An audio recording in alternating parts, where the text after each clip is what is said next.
This is Samsung Galaxy A04S, and today I'm going to demonstrate that you can download and install the Opera browser on it. So to begin with, make sure that your device is connected to Wi-Fi, then launch the Play Store.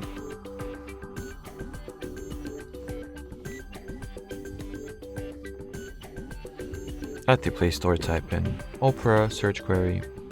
Sign into your Google account if necessary. As you can see, in my case, it for some mysterious reason decided to put me under verification, but that's okay. I'll just enter my Google account password real quick. So here we have the search bar, enter the Opera query, then tap at the green install button and wait for the app to get downloaded and installed respectively. Once the app was successfully downloaded and installed, we can just go ahead and launch it.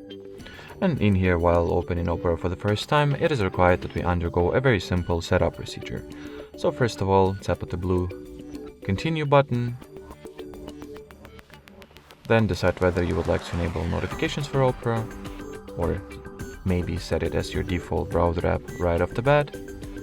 And in here you can either customize the permissions that will be granted to it, or simply allow everything that it asks for and start using the app. Alrighty, so that would be it. Thanks for watching, thanks for your attention, and bye bye.